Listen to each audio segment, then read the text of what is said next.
Hi, my name is Robert Allen. I'm the co-author of Cracking the Millionaire Code, Your Key to Enlightened Wealth. And on this DVD, my co-author and myself, Mr. Mark Victor Hansen, want to share with you how you can achieve financial freedom in the fastest way possible. We're going to talk to you about Cracking the Millionaire Code. And as you watch this next program, you're going to learn how Mark and I teach our proteges. It's in a program we call the Enlightened Wealth Retreat. And as you listen to us talk, you'll learn about what we call enlightened wealth, a new way of achieving financial freedom. Now, at the end of this program, watch very carefully because I want you to have a free copy of this book, a $23 hardcover for your own library for just paying shipping and handling. And there are 2 teleconferences that we want to invite you to be part of. So watch very carefully at the very end of the program and we'll tell you how to achieve that. We want to teach you as much as possible about how you can live this dream called the dream of wealth.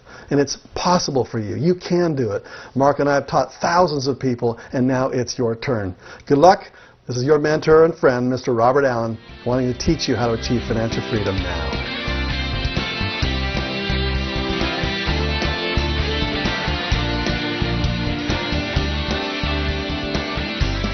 Hi, I'm Mark Victor Hansen, and I'm just titillated at the fiber of my being to talk to you. You know me as the Chicken Soup Guy, the co-creator of a book series called Chicken Soup for the Soul, which is now blown past over 100 million sales, and a 1-minute millionaire, the enlightened way to wealth.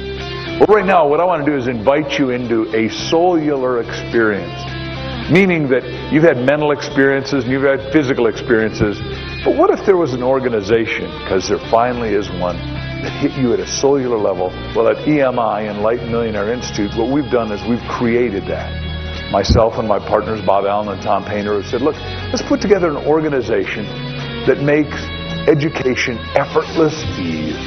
Makes it so enchanting that you can hardly wait to get there because you're titillated at the fiber of your being, and you know that not only are you going to make a whole lot of money, but you're going to make a difference that makes a difference with people that make a difference. I know this isn't for everybody, but you'll know, your inner knower will say, yes, this is for me. I've heard about transformational learning. I've heard about what Mark's talking about, is you can go from a caterpillar into the right cocoon, get this blitz learning, and go out and become a high-flying butterfly, and you get to participate with other people that want to be enlightened. Now, but we got the company that's doing the DNA spiraling up, that is enlightened, that are doing great, grand, and terrific things. Yeah, they're making a lot of money. We have students right now that lost their job because they're 60 now. There's ageism going on, and they got fired, and they didn't save any money, and they read our book, and they went, a husband and wife team went from 0 to $1 million in 4 months and 9 years. You know what you want. You want a better life. You want something dramatic to happen, to make your life fantastic, and it takes money to do that. Yes, it does. To transform your life, you want to have a lot of money, and you want to have people coach and train you to get to where you want to go. Don't you?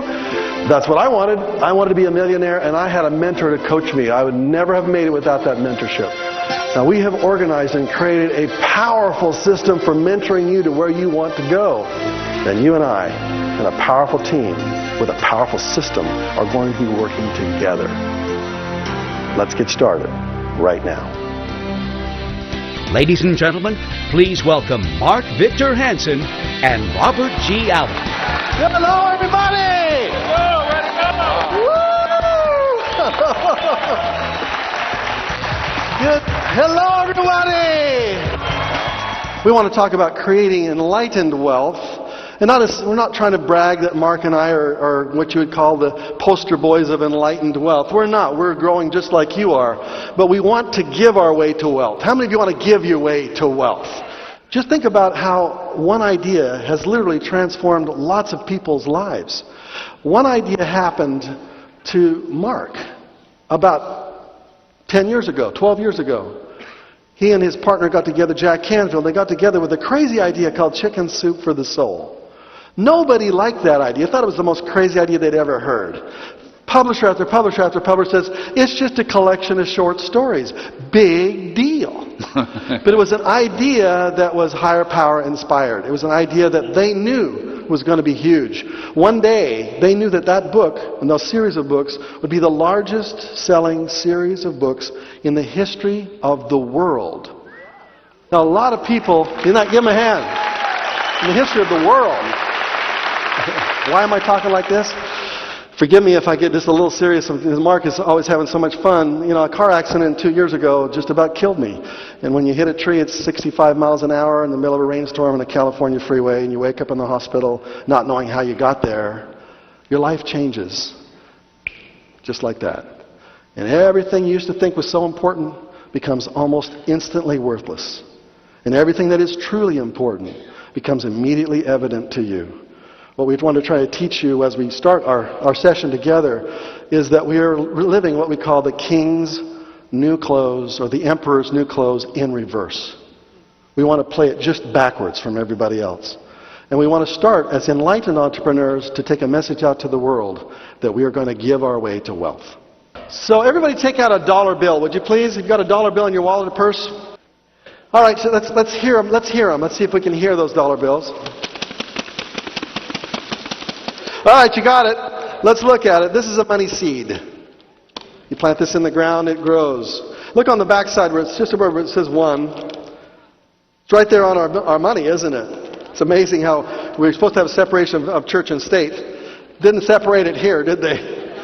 No. Now we're going to take this dollar bill and we have to make it grow. Now if you've heard in the 1 Minute Millionaire and Multiple Streams of Income, we talk about how this dollar bill grows. If you put $1 a day the day you were born, your parents did, well, how much money would there be in your mattress by the time you reached retirement age, 66 years later? How much money would there be underneath your mattress at 0% interest? It'd be about 25,000 of these underneath your mattress. It'd be a pretty lumpy mattress, right? Now, if we put that and made it grow a little bit, if we fertilized it by putting it in some bank account where it could grow, this single dollar bill would grow into about $75,000 at 3%. If I could get a place where I could get 3%. Yeah, there are 3 functions of money. You've got the amount of money.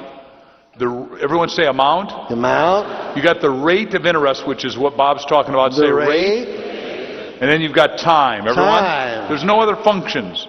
Everything fits those 3 functions. You've got to memorize those 3 functions, just like you got to memorize the law of 72, which we'll do in just a minute. Now, there's a lot of debate lately about, Bush is trying to change the Social Security system. You know, the Social Security system could be fixed in 66 years from today if every single parent with every child that was born put $1 a day away for them and then figured out a way for that money to grow. Let me show you what happens with it. At 3% interest, you could buy a government bond for that. It'd be $75,000 at age 65. If I could get at 5% interest, still at a government bond, at 5% interest would make that $1 bill per day grow into about $200,000. And that's a double tax-free. Yeah, that means no tax. That's down the road, obviously, and that money may not be worth $200,000 at that time. If I could get that money to grow at 10%, now you're going to be seen in the next 4 days, you're going to be shown way after way after way after way where you can take that money and grow at least 10%. You're going to be shown ways you can make your money grow at 100% or 200% or 500%, let alone just 10. But if I could get it to grow at 10, the single dollar a day would grow into $2.75 million. Everyone go. On $1 a day. That's 2,750,000. Everybody in America can be rich. Bob and I no longer say, do you want to be a millionaire? You need to be. Everyone touch yourself, say, I need to be. I need to be a millionaire. Give your neighbor a knuckle jive, say, you need to be a millionaire. You may not need to be a millionaire if you live in Kansas, but if you live in California, you need to be a millionaire. The word million is not enough. You need 5 or 10, yes or yes? If you could take this money, the same dollar bill, and have it grow at 15%, which is a little stretch, you've got to get it to really make it work, that same dollar a day grows into $50 million by the time that little baby is ready for retirement. If I can get this dollar a day to grow at 20%, the same dollar that that tiny little baby started with would grow into $1 billion. Everyone say $1 billion. $1 billion. There's some people in this room right now who don't know where the next mortgage payment is going to come from. We know because we have been there. We know what it's like to go to a mailbox full of bills that you cannot pay. I know personally what it's like to have the IRS steal a car right out of my driveway. I know what it's like to be so horrifically embarrassed to even show my face at church because I thought they would know how stupid I was. And frankly, I had been stupid. And finally, when I just really admitted and said, wait a second, I am not going to play the emperor's old clothes game anymore. I am going to change my life. I'm going to start and I'm going to build my life in a totally different way. And the first thing I did, from the absolute bottom of my hole, when there was nothing left, where there was so much debt in my life I didn't think I would ever get out, the first decision I made is that whenever I get $1, I don't care where it comes from, God, I will give you the first 10% of it for the rest of my life. If I never make another dime, and I didn't think I ever would. I frankly never thought I would ever be on a stage like this with a man as great as Mark Victor Hansen. I never thought I would. But I said, as every dollar I get, no matter where it comes from, you get the first 10% of it. Just tell me where you want me to give it. I don't care. And then let me spend the other 90% on something else. I'll spend it on me. But you get the first 10%. How many of you have started to become, or I've been tithing more regularly? How many of you do that now? Let me see you raise your hands on that. Thank you. Do you think that it is an accident that we have been attracted to each other? Do you think it was an accident that you saw on television commercial, you got a direct mail piece or something, or maybe you picked up a copy of The 1 Minute Millionaire, or you somehow or other, how many of you felt that you were kind of attracted to the way we do what we do as a result of it kind of was almost magical how you kind of stumbled onto us? Let me say, raise your hands on that, like, oh my goodness, how did this happen? Do you think it's an accident? And Mark and I don't believe it's an accident, but we're not going to be here to try to tell you the lie about who we are. We'll tell you what our problems are, what our foibles have been. You know, we both had bankruptcies in our career. We know how bad it is. It's terrible. But it happens to 1.4 million people in America have that happen this year. This year, 1,400,000 Americans will have declared bankruptcy. And they just changed the new laws on it. What we're trying to tell you is that if you can go from where we've been, where we've come from, anyone in this room, as much as you may not think you can. Well, maybe you can't by yourself. As a matter of fact, you can't by yourself. But if you start to build your foundation on principles that are correct, the money will start to flow to you. If you can prove that you will give it away, higher power will give you more. If you prove you give more of it away, more of it will start to flow to you until higher power says, now there's a person I can trust with the money. Up to this point, you just get it in every way you can. Most of the time, the money does get to your head. The money does kind of rust in your soul sometimes. But when you have made the decision that you don't own it, that it isn't yours, that you're going to steward it, that you're going to let it flow through you, that you're going to find groups of people who can be blessed with the money that flows through you. And yes, you will enjoy, and you will live in a nice house, you'll drive a nice car, you'll travel, you'll enjoy all of that stuff. In addition, the first of the money flows through your life. Higher power says, there's a person that I can trust with the money. The money didn't get to them. And therefore, as bad as it may seem financially for some of you, start there. And start watching miracles slowly. Don't expect too much. Slowly start happening. So the question is, what was our vision? But more importantly, touch yourself, say, what's my vision? What's my vision? Because without vision, we perish. With vision, touch yourself, say, I flourish. Everyone? Your vision has got to be so big, you're too afraid to, you know you can't do it by yourself. You know you can't. If you're setting a goal like I want to become a millionaire, big deal. It's not enough. You have to set it big enough that you have to have other team members to help you, and you have to bring higher power in part of the game. Our goal was we wanted to create a network of enlightened millionaires dedicated to doing good in the world. That's 1 million people. We've attracted people to our Millionaire Hall of Fame, and they're starting to conglomerate a little bit at first, and now it's starting to really go like crazy. And some of you are going to fill that in before you leave here. And some of you, the other part that Bob and I we just talked about at my office this afternoon, we want you to pledge to yourself right now. Write down how much you're going to really give. If you're going to give $1 million, write it down, because then you're going to be up 10 million, and we think that is a minimum. Everyone say minimum. Minimum. We want you to be making, first of all, learn how this year to make $1 million a year. Then we want you, because if you make $1 million, you went through 50,000, 100,000, $250,000, $500,000, $750,000. But then we want you to get to 10 million a year, where you live on 3 and give away 7. Everyone go, wow. Wow. We're changing the paradigm, because remember, it's state of mind. God is infinite, and if God is infinite, then God in you is infinite, and if God in you is infinite, then infinite is allowing you to have everything. But, oh, not me, man, I just want to work for a minimum wage. I want to retire and go to Hawaii when I can't enjoy it. Why? I want you to go to Hawaii like our friend Art Linkletter I'm writing a book with, who still surfs at 95, still skis 6 weeks of winter at 95, still has 20,000 employees, has got a brand new Duke solar power, it's as little as your thumbnail, that's going to solar electrify the whole planet this year, owns the world's biggest ranch with 1 million acres in Australia, the biggest sheep ranch, and enjoys himself to the hilt at 95. Because age, unfortunately, the government has sold you, rip us off at 65 and get Social Security. Well, the president is telling you, if you aren't listening, there's no money in the till. It was a Ponzi scheme. We never expected to pay you. We don't expect to pay you. We're bankrupt now. We're going to be more bankrupt later, so take care of yourself. That's what he's saying. If you cut the bull, that's half a word. The real truth is, who's got to take care of you? Everyone say, I'm taking care of me. I'll take care of me. Was that too rough? No, that's the truth. We want you to obviously create a way so that you're connected with higher power, so you can discover what your $1 million idea is, the one that was destined for you. Higher power knows how to get you there in the fastest possible way.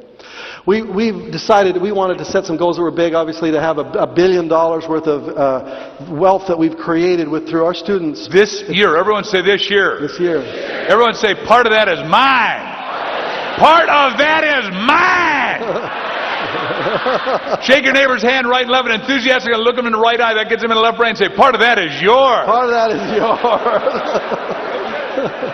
Now, it could be a little part if that's all you'll give yourself, or it can be a big part. Everyone take your hand and say a big part. We want you to catch on to a big part, because it's not that somebody else will have less, because when you have more, everybody has more. We have helped some people. Obviously, $572 million has been generated so far in what we call the Millionaire Hall of Fame. How many of you have logged on and put your name into the Millionaire Hall of Fame? May I see you raise hands on that? Now, Bob and I are not allowed to put our names in because we'd skew it a little bit, so that's not... Yeah. None of the giving, the charitable giving that is listed up here is our giving. We can't put ourselves up there.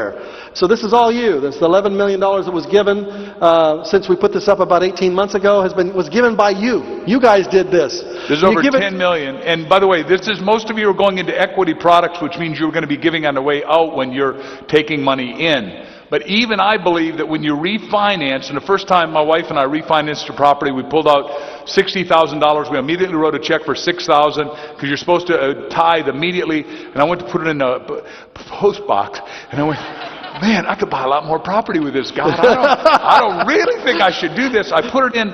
Within minutes, the bank, Huntington Savings and Loan, called back. They gave us off 2 points. Now, a point is 1,000 per 100,000.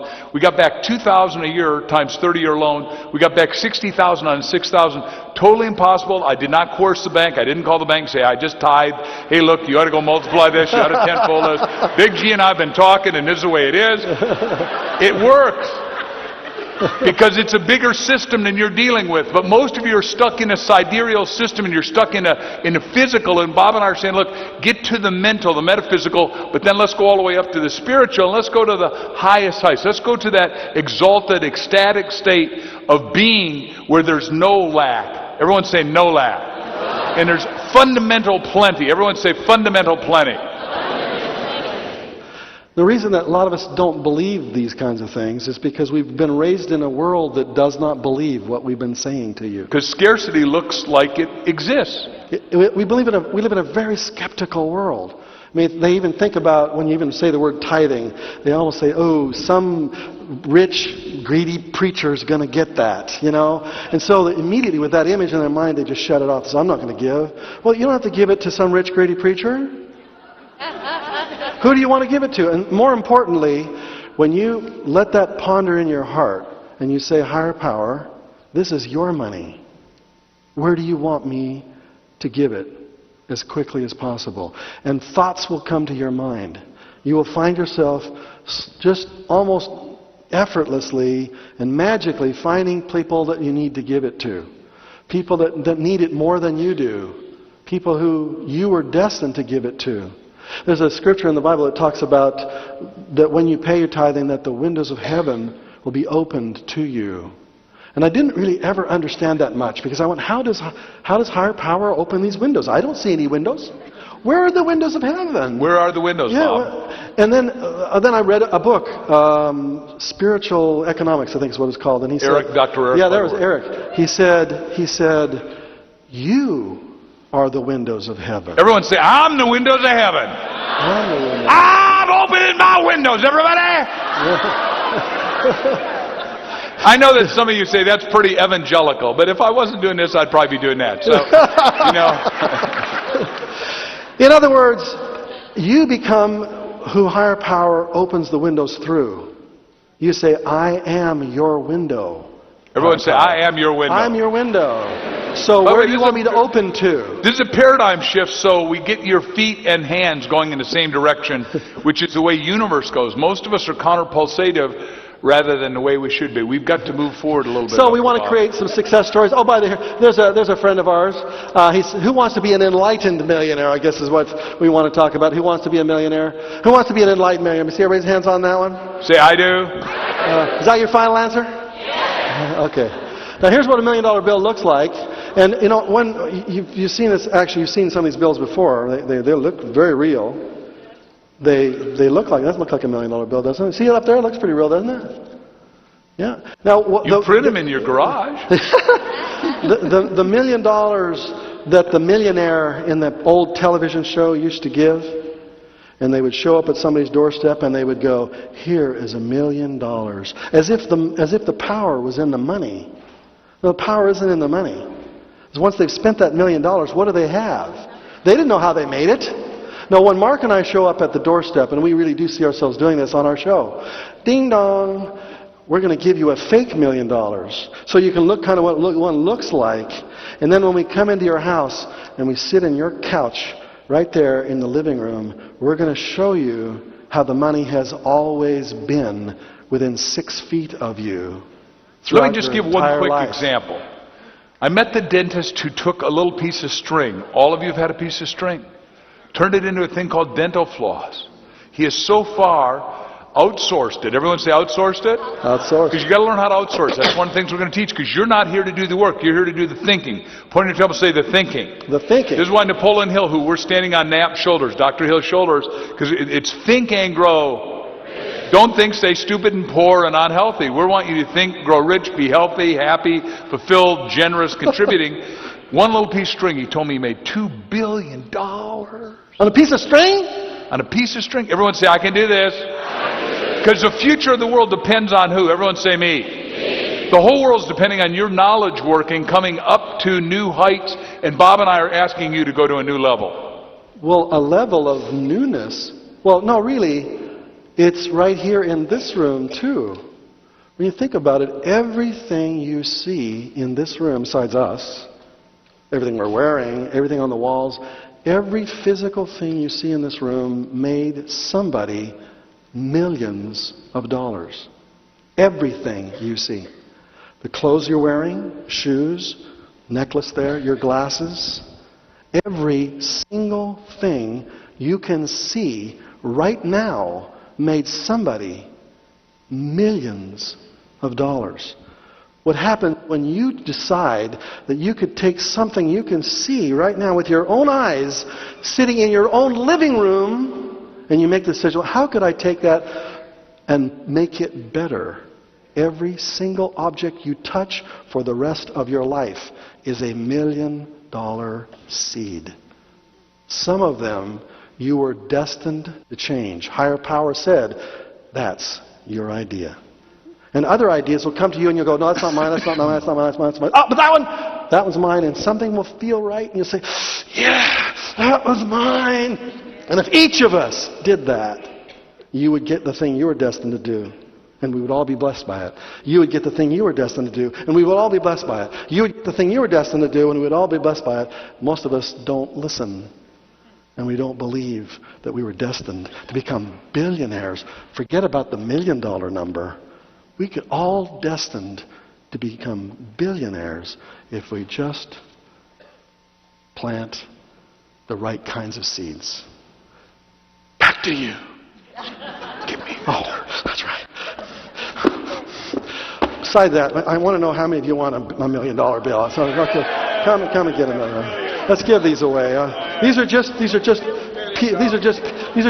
of paper, but I want you to let's take these $1 million and let's turn them into billions. All right, yours out. Get yours out. So they'll be. Mark's got some too, you know.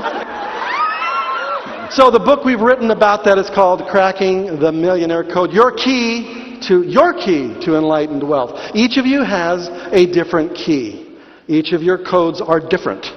Everyone sitting next to you has 4 different codes. But as you crack all of those 4 of those codes, you step into a life of absolute abundance. On February 23rd, 2005, we gathered a group of 153 people and we launched the first Cracking the Millionaire Code. How many of you were there at that event? Stand up, stand up, stand up. Yeah, give them a round of applause for having the courage to come out. Give them a hand.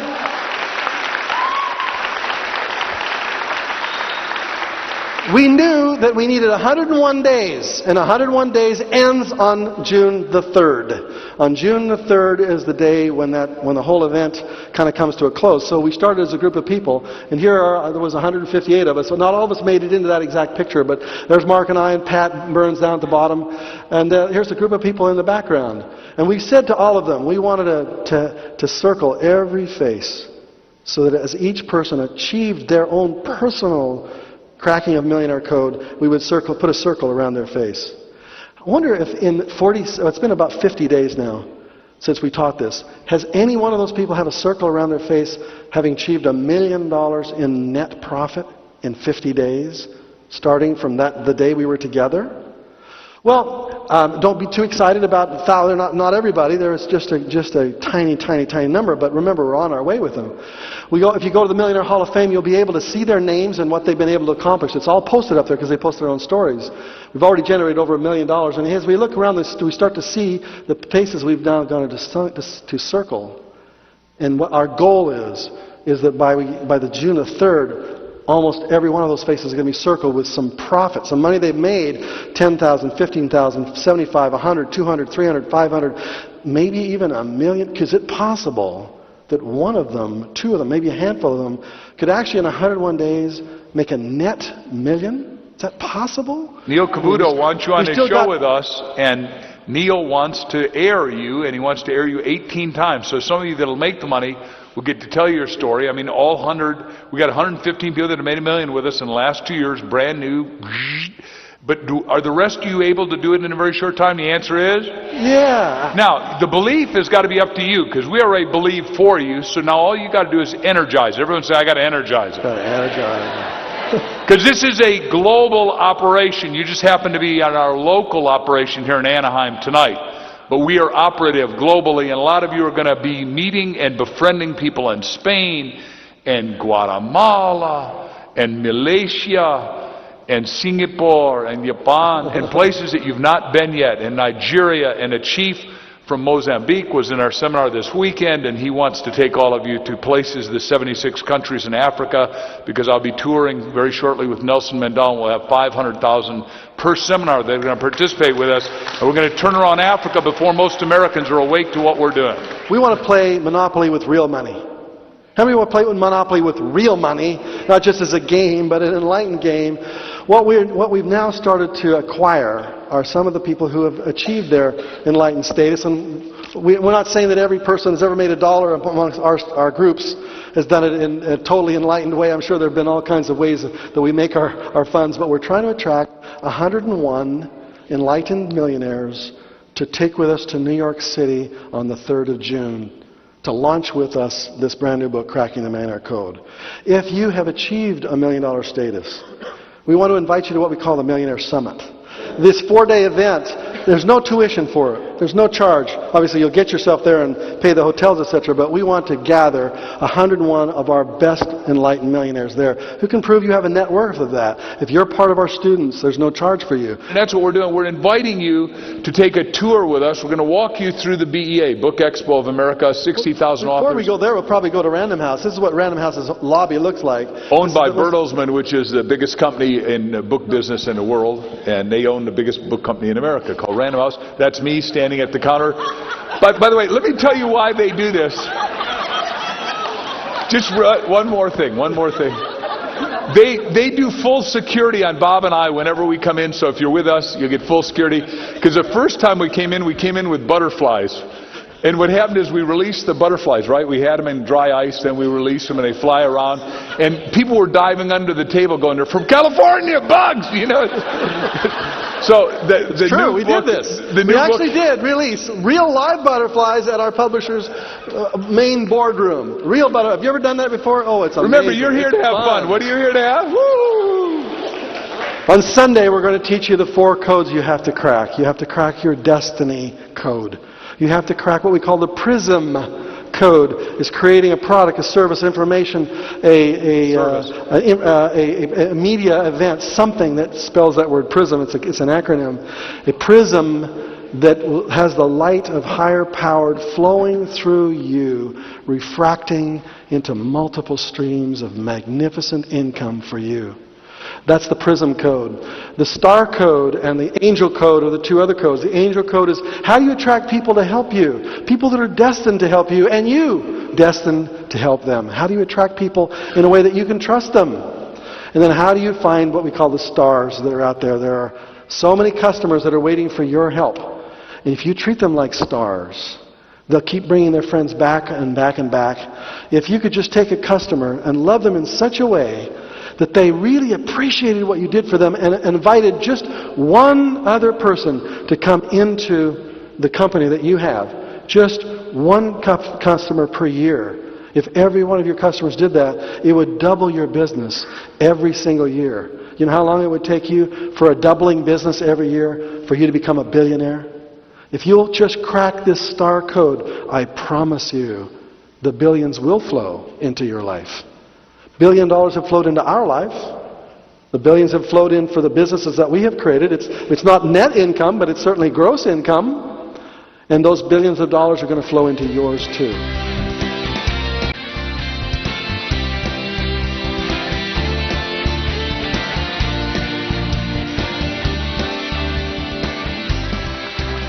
Simply the best. We want to show, when you get the book, we're going to show you how to enter the Millionaire Code Vault. The vault, every one of us has a vault. You all have one. Everybody does. You have multi-million dollars worth of fortune just waiting for you if you learn how to crack your own codes. And this is going to be kind of like what the beginning of our website is going to be about, kind of like something like that. And would you like to come inside our vault? Yes. Well, you want to come inside and wander around in our vault and then wander around your own, yeah? The first thing we do in 1 Minute Millionaire, it says, you write down, I'm so happy I'm on schedule to be a millionaire. If you've never written it, write it now. Sign it and get your neighbor to sign it. I'm so happy I'm on schedule to be a millionaire, and put a time. I'm so happy, and that includes the kids in here. I'm so happy I'm on schedule to be a millionaire, because the minute you make the decision and consciousness goes into your subconscious makes a provision. You say, well, I want to be stupid and broke my whole life. You'll stay stupid and broke. It's just not a good affirmation. It's counterproductive. Now, here was a survey that just came out this last 2 weeks ago from the Gallup poll. It asked the question, how many of you want to become or have your own business? And looking at the numbers here, find that if you're at 18 to 29 years old, 72% of our young people want to be in their own business. The older you get, obviously it seems like the numbers go down by age, March 18th, 1920. I mean, most people in America want to have their own business. You know, here's what the percentages are. Of all Americans, 57% of all Americans, 90% of whom do work at a job. Most people work at a job, but the vast majority of Americans, North Americans, want to be their own boss. Those who are employed, 61% of them don't want to work for anybody else. They want to have their own job. And they are going to float around this world, and they're going to come up with an idea like you're going to come up with, and they're going to say, I'm going to start a business. And what's the probability that the person who starts that business today, and we were talking about this on Wednesday night, starts that business today, by this time next year, how many of those people who launched today will be still in business? Half of them will be gone. But 5 years, 95% of them will be gone. Most of them will fail. They're going to fail their way. As if you're an entrepreneur or a serial entrepreneur, We want you to be a serious entrepreneur and have a real MBA, which means not an MBA like he's got, which is a Master of Business Administration, but a millionaire's bank account. Everyone say, I'm ready. Got it. Millionaire bank account. So what we're trying to teach you today is that if you're going to just do it in a normal, ordinary way, the odds are 95% against you for you to just launch a business in a normal, ordinary way. We spent a lot of time with Glenn Purdy privately yesterday, and he brought up a thought that I keep forgetting, frankly. He said, if you're going to make it in real estate, guess what do you have to figure out in real estate to really make it work? Frankly, if you're buying and selling property that's already developed, somebody owned it, got in trouble and had to sell it, there's really only about one thing you need to figure out, how to find that highly motivated seller and then buy it. It's just one thing you got to do. If you want to launch a business, though, you have to have about 6 or 7 things to do in order to make it work. Just think about the things you have to make it work. You got an idea in your head, that's one thing. What else you have to do to get that idea to actually produce money for you? Got to have a plan. All right, what else got to come? Come on, give me some more. Got a team of people. Got to have employees. Yep, what else? Got to do some marketing. Got to write marketing pieces and advertising. Yep, what else? Some money. I got to get some money. Got to finance it. I got to manufacture the darn thing. Whatever it is. It's an idea, a service, a product, whatever. And then I've got to service the customers. I got to take care of them. I mean, there are a lot of things that have to be done in order for you to be successful in business, where there's a very few things that need to be done in order for you to be successful in real estate. But real estate is just one of our streams of income. You should have real estate and a business and the stock market and a whole bunch of other things. But when it comes to business, some of us have businesses. How many of you have a business where you're marketing a service or an idea or a product right now? Let me see, raise your hands on that. See, look at these entrepreneurs, lots of you. What we're trying to do in Cracking the Millionaire Code is to show you that in order for it to be successful, to get through all the problems of making this business work, because we all want to make our businesses work, you're going to have to learn how to crack the code.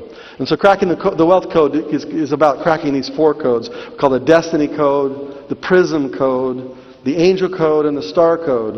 And we're going to try to get through as much of this as we can get with you today. The Destiny Code, the Prism Code, the Angel Code, and the Star Code. They may not mean too much to you now, but when you really realize that all successful businesses, the millionaires and the multimillionaires, the ones that really work, have cracked all 4 of those codes. And the ones that don't work, the ones that do fail, end up cracking 1 or 2 of them, but not all of them. And eventually they do fail. They fail. I was driving to the hotel on Saturday morning. The guy was a limo driver, and he's telling me all about how things were going on and how his life was going. He says, I used to own my own delivery company. I had 10 different cars, and people were doing great, and I was delivering all kinds of products. And then 9/11 happened. It's from 9/11, bam, my business completely fell off the map. I lost all my cars, I lost all my businesses, all my accounts stopped because of the security issues of people coming inside their businesses. The security issues just stopped it. And business was dead. It was dead within 4 months. And now he's back driving a car all by himself, working for somebody else.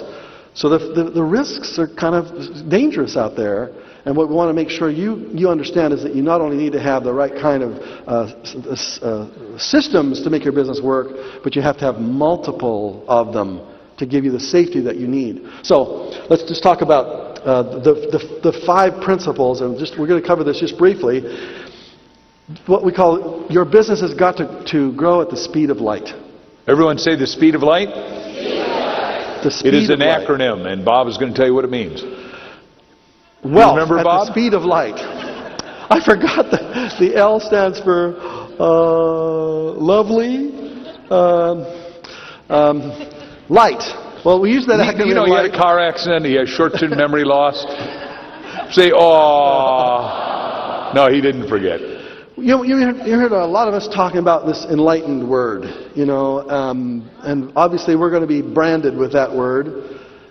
And what we're trying to teach, what it really means, is to build a foundation under your business where your business can survive it, where your business can be prospered and protected in a way that's almost supernatural. Everyone say prospered and protected. Prospered. When Bob and I were walking back from church this morning, it was very interesting that's where we were living, because our business, all you got to do is look around this room. It's packed on a Sunday morning. This is not normal in the seminar business. What happens is that we're doing the right stuff right. One of which is, we say, look, the first 10% you got to give back. We're not saying it has to be to a church or its equivalent, but you got to give back. What we're trying to say is the concept that Mark and I have been talking about, and we're not the only ones, and we're not the earliest ones, but there is something happening. Something happening to capitalism. It's being transcended. Old-style capitalism is going to go. It has served its purpose. It has got us to the point where we can now create wealth. Now, new-style capitalism, enlightened capitalism, or enlightened entrepreneurship is going to start to take hold. You're going to see articles like that in all the major magazines. You're going to start to feel it all over the place as people start to say that the reason that they created their wealth was because they were creating their businesses to become a source of giving, not a source of getting. And a source of getting is now old-style capitalism. How many of you want to help spread that message? Let me see you raise hands on that. That's what we want to be about. And so we start here in a place where we can gather and enjoy ourselves, and then we go back into the world that all believes in old-style capitalism, where money is the secret, where we're pursuing your own individual pursuits and getting what you want only for you, and on hoarding as much as you can has got us where we are now. Now is the time for us to go to a new level. And that's what that LIGHT acronym stands for. It stands for, oh, by the way, this came out in the USA Today. Look at this. It's smart to give back. Look at that. Volunteerism varies by education level. In 2002, 29% of U.S. adults did charity work by completing school, by those who completed schooling. In other words, if you went to grade school, only 8% of people who went to grade school give back. But if you went to graduate school, 53%. In other words, the smarter you are, the more it's necessary to give. Because here's what happens. We believe that you start at the end. Where do you start at the end? Our dear friend Jim Rohn, the greatest business philosopher perhaps of our time, says, don't start a day till you finish it. Don't start a week until you finish it. Don't start a year until you finish it. Why would you start your life being an adult for most of you? We've got a few kids in here, but most of you haven't set up what are your life agendas. Because if you will write a 100-year agenda, some of you will finish a 100-year agenda in 10 years. Some of you can finish in a year, because most of you are underusing your capacity. And what we're saying here is if you'll make I did this on Wednesday night, but we'll do it again, make an infinity sign in the air this way, everybody. And then the right-hand side say residual income. Residual income. Left-hand side say residual philanthropy. Residual philanthropy. Residual philanthropy means that you figure out what it is that you are here to score for. You are coded at DNA and RNA, we believe, to score for something. I don't know what you're to score for. One of the things we're to do is our mission, which we're coded together for, is to eradicate poverty, which we think is the greatest slavery on the planet right now. And some of you have been there. Both of us have been there. Both of us have been hanging out by our fingernails so low we had to reach up to touch bottom, and we said, hey, look, we're going to get out of this, and when we do, we promise we'll bring everybody we can up with us. Now, we can't do it for you, but we can hold up the mirror, let you look in it, and say, yeah, I see that I've got a bigger me. Everyone say there's a bigger me. Yeah, and you got to just, everyone say, I'm shaking off the little me. Everyone, I'm shaking off the little me. So if you're going to see the end from the beginning, you go all the way to the end and you say, wow, if I really made huge amounts of money, what would I do with it? And once you've bought the Mercedes and you got all the cars and you got it out of your system, and once you've got the beautiful house that's just filled with all kinds of gorgeous stuff that just gets older and older and older, and you got that out of your system, and frankly, we almost all got to get it out of our system. Mark and I have got it out of our system, but we got it. We got it. And then you go, okay, now I've got everything I've ever wanted. What are you going to do for the rest of your life? You're going to give. You're going to give, you're going to give, you're going to give. So let's start right there. Not as a way of being obnoxious to you, but we're trying to tell you we want you to get everything in your life. We want you to have all the magnificent stuff, abundance completely overwhelming you, and so much to give. So we're going to talk about residual philanthropy here and models that you're going to be using when you're that wealthy. And we want you to allow that little negative voice sometimes in your head that says, well, you don't have that kind of money yet. Just turn that one off and just say, go away for a while. Just go to sleep. Turn that negative voice off and say, one day, this is the way your life is going to be like. So this is the 10th chapter in our book, so this is the end. And it said, why give once when you can give continuously? The only lack we have in the world is lack of consciousness. Everyone pointing at your table say lack of consciousness. Lack of consciousness. This is why we've done such a heavy foundation, because if the foundation... Was I the only one that heard that? Yes. I saw Bob Hope once, and he kept saying, I hear a ring, and he kept saying it so much that people started laughing, thinking it was part of a joke line. And what happened is that it was a domical shape. We were in Denver in a geodesic, and there were windows all the way around, and the crickets were coming in, and he was the only one that could hear the crickets. And so it made him crazy. Anyhow, the only shortage is awareness. Establishing your goals of residual philanthropy in the early years make your business successful. Everyone say today. Today. Now, wait a second. Some of you say, well, show me how that works. Well, we want all of you, when you come to New York, one of the places we're going to take you is, and go alone if you don't go with us, is 91st and 5th Avenue. Our hero is Andrew Carnegie. You go through his house. I also want you to go to Scotland, to Dornoch, Scotland, and go to his 60,000-acre estate, sort of like the movie we showed you on Wednesday night. But Andy said, I'll spend the first half of my life making the money, the second half of my life giving it away to do the most good and least harm. And as far as we're concerned, he benefacted education, 2,856 libraries. I wrote a book called The Miracle of Tithing. How many of you have read The Miracle of Tithing? Businessmen look at it and say, what's the miracle of tithing? And I said, you haven't been tithed enough lately. How would they get a copy of it, Mark? How do you get a copy? Just call 800 Soup Book and tell them you get it at 800 wholesale. Soup Book and get a copy of it. It's a great little book. You'll love it. Yeah, anyhow, Free. I teach different than anybody else. Everybody else teaches tithing as your treasure. That's the last. The first is thinking. Point at your mind and say thinking. Thinking. Point at your neighbor's temple and say thinking. Thinking. And this is why, and we got Diane Baker is in the room somewhere. Are you here still? I saw you. Thinking. She had to leave. Okay, Diane Baker is she's finishing a process. When that terrible tsunami hit and we had a 650-mile, tectonic plate move, and I'd just been in Phuket, Thailand, a year and a half ago, and it was so beautiful and so scrumptious. One of the most idyllic places. One of the places I'd like all of you to have gotten to visit. It was gone. As were 4 countries wiped out. And we said, well, what do I want you to do? Well, I start with thinking. Where do you start with? Thinking. And I still want all of you to take 10% of your frequent flyer miles, but now I want you to call Delta Sky Miles or United's equivalent and say, I want you to give them to Northwest Medical Team, because we're still sending medical teams over because we've got 500,000 people not fed. We started with Habitat, and then Habitat had its own little internal disruption. But you start with thinking, time, talent, and then treasures. Treasures is last. It's all about trusteeship. Old-style capitalism is about ownership. Enlightened capitalism is about stewardship. The money flows through you. It doesn't stop with you. If you ever doubt that question, how many of you own your own home or apartment or condo? How many own your own place where you live in? How many? Raise your hands on that one. Good. Walk around the house one day and notice how it's built. Notice the grass and the foundation and the walls. And ask yourself a question, how long is this house going to be here? Will this house be here long after I am gone? And you'll say to yourself, wait a second, this house might be here for another 200 years. I won't be here another 50, 80, 100, 120. You're going to hold it for a short period of time, and then you're going to steward it. You're going to take care of it, and you're going to pass it on to somebody.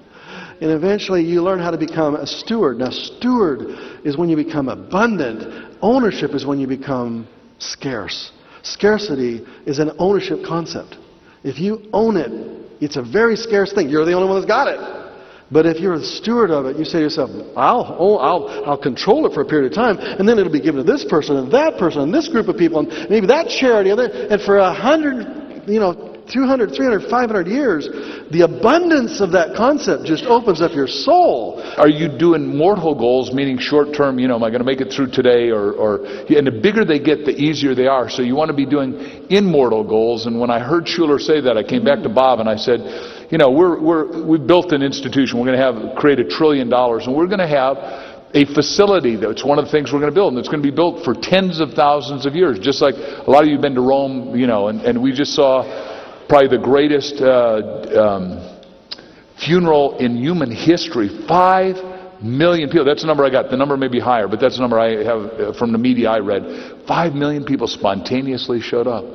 I was in Washington during the occasion, and the ambassador to Vatican City was in my class at Horatio Algiers, along with Tom Selleck and a few other people. But Jim Nicholson came back in Air Force One with 3 presidents and said it was the most spectacular thing, and he flew all the way back overnight. And on Sunday morning, he addressed us in Washington 2 weeks ago and said, he made all of us cry. I'm not going to take you there, but it said that this Pope had done some immortal things, and that's what we're asking you to go to higher levels of consciousness, higher levels of awareness. That's what residual philanthropy is at its highest and best. So I want you to go out 10 years, 15 years, I don't know how far it would be, when you've achieved the kind of wealth you want, and there's going to be a group of people, a church, a cause of philanthropy, something that really you feel inspired, interesting word, you feel inspired to steward to. You feel how does higher power inspire you? How will you know where the money is supposed to flow through you to? How will you sense it? How will you know? It'll just kind of distill on your soul. You'll just kind of know. You'll just know. So the word enlightened obviously stands for leverage. It's finding what you love to do, because that's part of your destiny. What you love to do is you. What your inner wealth, it's building the inner part, and then the outer part flows to you. Giving, we've talked a lot about that. Higher power, and bringing in the more enlightened and inspired parts. And then becoming a trustee of your residual philanthropy, which we talked about here this morning. Everyone say I'm a trustee. Everyone, I'm a... Because Bob and I are saying it, we'll just hit it one more lick, is that you've got to be a good steward. Not maybe you got to be. You got to steward your earnings, your savings, your investing, and then your giving, but you've got to figure it out in advance. That's what most of us haven't done. That's why my cliche is don't think it, ink it, delegate it to document, write it down. And we're saying write down your 100-year goals, and most of them are going to be accomplished. Some of them is as short a time as a day or a week or a year, just because most of you have been scared. Everyone say, I'm releasing all fear. Take your hand, shake it off, say, I'm releasing all fear. I'm releasing all rejection. I'm releasing all abandonment issues.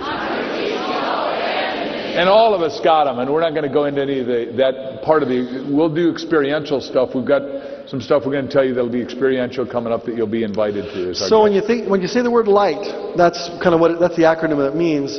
When I talk about the speed of light, that's the principles that we kind of base this on, and it just takes one idea from an enlightened person to live like the king for the rest of your life. So what is going to be the idea that gets, inspired in your heart? What was the idea that she got? And she's in a train and she's heading to London, and this idea just flashes in her head. She said, I have never been more excited about an idea in my life. This is a woman who's on welfare. Actually it was before she went on welfare. She was eventually going to be married. She was going to have a child. She had a miscarriage. Her mother died when she was 45 of, I think, multiple sclerosis. She had a rotten time after she had that idea. Then 2 years later, when she had nothing, she had been in Spain and she was ready to come back to England. She was on welfare. She says, the idea I had 2 years ago when I had something, now I've got nothing and I have no choice left. I have to do this. She starts to write the book that makes her a billionaire. And I want to hitchhike on that story. Before we go on to the next guy, which we've got a second story about, is it Tina Turner, who's back performing again. And if you've never seen Miss Turner, when I brought my little kids the first time when they were 2 and 5, they were dancing in just scant seconds here at the Arrowhead Pond behind us. But when Ike took everything and left her with 27 cents, and she worked right here in Glendale as a maid, but the general manager was nice to her.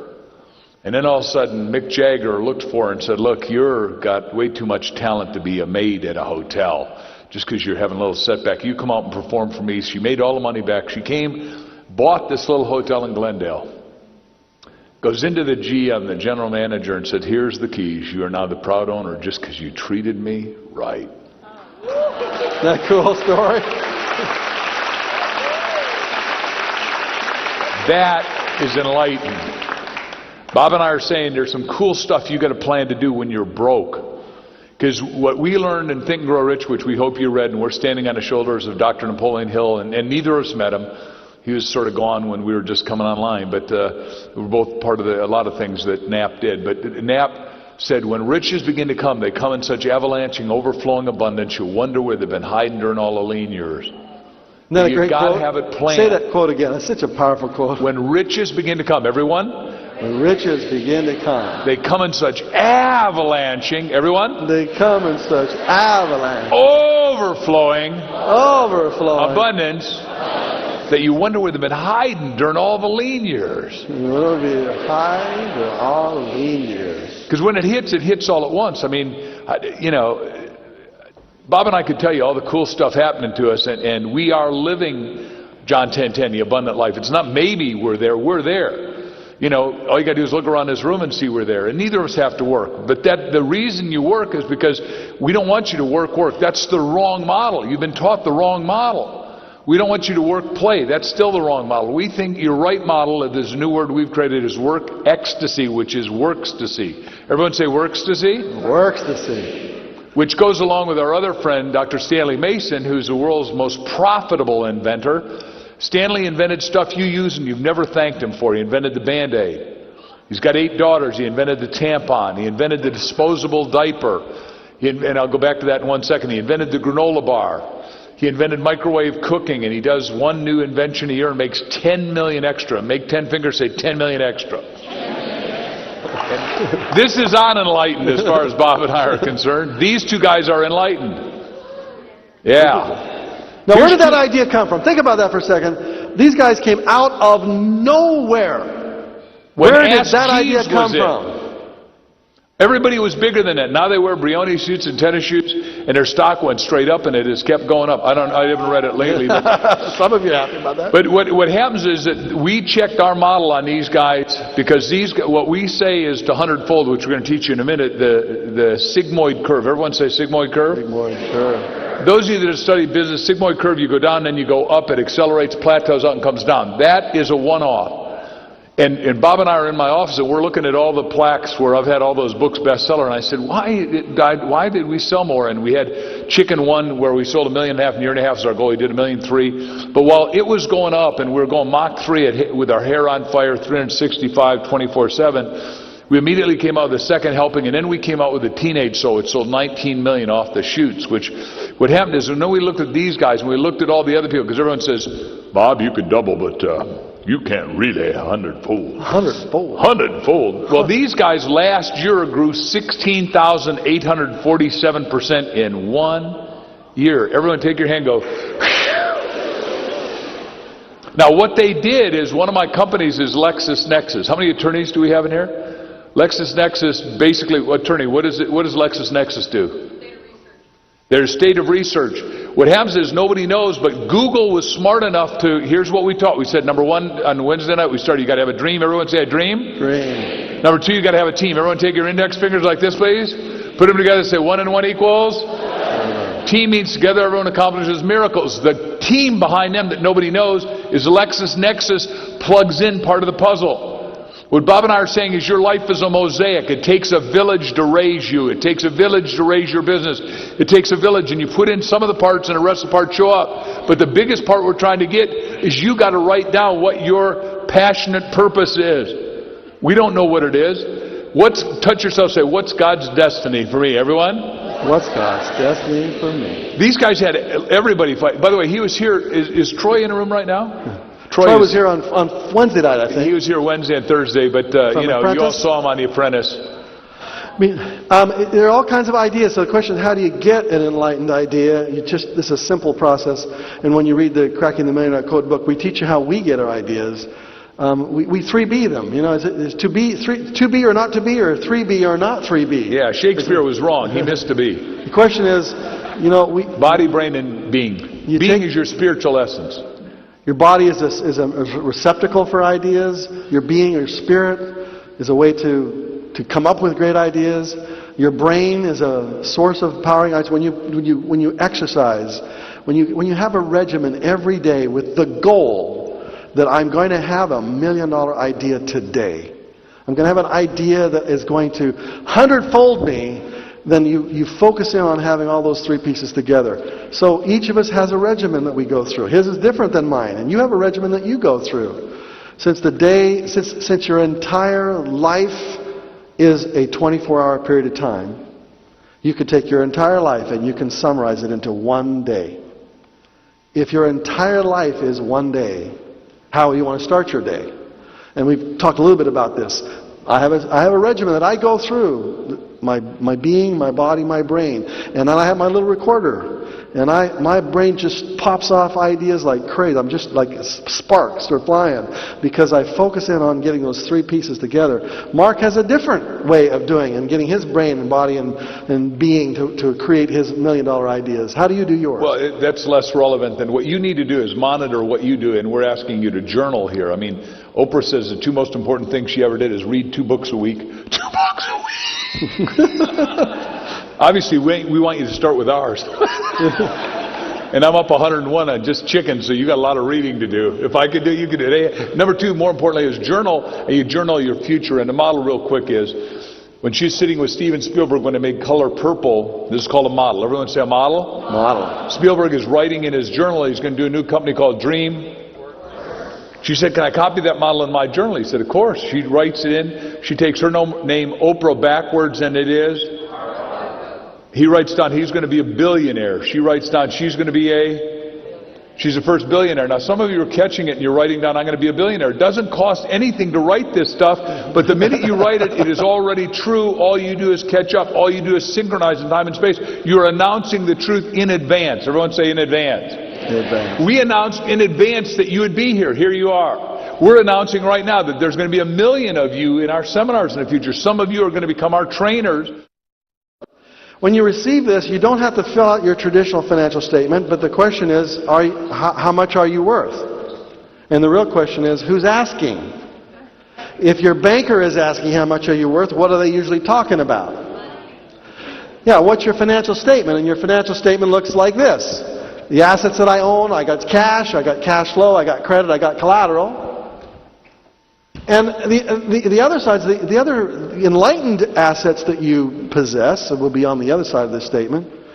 Your creativity, your chutzpah, your confidence, your charisma. So each one of you take one of these, and here's what we want you to do for just 5 minutes. When you get home, you can fill out your traditional financial statement. Keep it for yourself. It talks about all the things you own and all the money you owe. And when you subtract what you own from what you owe, you end up with a net figure, hopefully. And hopefully one day you'll be a millionaire, meaning you'll have $1 million worth of assets, net assets that you own. The other side of the financial statement is the thing that very few people ever think about. We call it your enlightened wealth statement. How many of you have not yet received one? We'll be passing them out here. You'll be receiving one. Those of you who have received one, you're going to see that there are certain hidden assets that we all possess. And these hidden assets are the source of your wealth. What kind of intangible assets do you possess that the banker usually doesn't ask about? Okay? And the first one that each of you has is, they may not be, all of you have 101 dreams, but Mark has challenged you to write down at least 101 goals. What's your statement you call on that? Your 100 goal statement? Yeah, what you need to do is, when you get home, your goal is to write 101 goals. And if you're not a millionaire, obviously we said write down I'm on schedule to be a millionaire. But you want to write down, and you can go to my website and pull it out, but fill in the blank. Like my perfect home has how many bedrooms, how many closets, swimming pool, what kind of deck, what kind of windows, all that stuff. So you fill that out, and you fill out my ideal cars, the charities I want to donate to, and it's just fill in the blank so you can do it, because most of you don't get your good because the spiritual law in Habakkuk says write a thing. Everyone say write a thing? Write it. Make it clear. What has it got to be? Clear. See, because most of you, if I talk to you one at a time, you say, well, I just want more money, so what I'd do, give a quarter? Nope. Well, if I had a quarter, I'd just say, well, here's a quarter. Well, now you got more money, but that isn't what you really wanted. It's got to be clear. You got to get definite with the infinite so the infinite can get definite with you. Everyone point at your temple, say, that's interesting. We said this morning that one of the lessons I learned about how the brain works is to make your goals multisensory. So that's why we call them dreams here. It's not just a goal like I am going to have $1 million net worth. I want you to make it multi-sensory and to turn it into a dream. And one of the goals that we want you to do when you get home, when you have dreams you have, is to write down 101 of those in multi-sensory ways. It may take you months to do this, by the way. But the more you build more dreams into your life, the more you're going to find yourself naturally doing them. As you look at this enlightened wealth statement, to get the 101 goals done fast, I want you to sit in a group of 4 and listen to other people's dreams. Everyone's going to be okay with your dreams and you'll be okay with theirs. But when they say, well, I want X, like I need to get this skill, I need to learn how to swim, or, I want to go with Mark and Bob to help plant the coral and bleach. So I need to know something about biology. I need to get PADI certified. I need to learn how to swim. I need to learn how to snorkel. I need to learn how to dive, right? All that stuff. And you start writing down your goals, it'll become fast. Everyone say it's going to be fast. Because begun is half done, and all you got to do is get them in writing, and what happens is they start to click. Click your fingers, say, my goals are clicking. Everyone? My dreams are clicking. Now look at your neighbors, just like Fonz would, and say, your dreams are clicking. Your dreams are clicking. Turn to your enlightened wealth statement. On the left-hand side would be assets, hidden assets that you own. How much is your life worth? How much are your spiritual beliefs worth? Meaning, if you have them, but if you didn't have them, or if you could sell them, like, you know what, I don't want my spiritual beliefs anymore. Would somebody just buy them from me, please? And you would never be able to get them again. What would you sell them for? What would you sell your IQ for? What I want you to do is to quickly, rapidly go down this left-hand column and tell me what those items are worth to you right now. The question is, why doesn't the banker look at this stuff? Because the hidden assets we have will be the source of all the money we ever make. And the hidden liabilities sometimes we hang on to will be the thing that stops us from making all the money we'll ever make. And none of it's ever talked about in our banker's financial statement. In fact, everything on your financial statement, traditional banker's financial statement, is completely worthless. The money, the credit, the collateral is all worthless. You can make it from nothing. You don't need credit, you don't need cash, you don't need a job, you don't need anything except what's on your enlightened wealth statement. That is important stuff. You can drop me in any city and to take away my wallet and bankrupt me, and I've been there, and I am going to take my enlightened wealth statement and I am going to make it back again. I'm going to fill up whatever the banker wants. I can fill that up again. It comes from your enlightened wealth statement.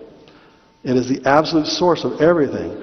Most of you come into a room like this and you're all stuck on the banker's view of the world. Like you got to have a good credit rating, and you're so desperate to keep your credit clean. Oh, and it's nice, it's good, I'm glad you are. But both Mark and I became millionaires with the worst credit you can imagine. All right, how would you behave differently if you knew you were worth $100 million? Now, really, think about it for a minute. On your banker's statement, if you knew you were worth $100 million, how would you behave differently? Well, you'd probably get rid of the car you're driving right now, right?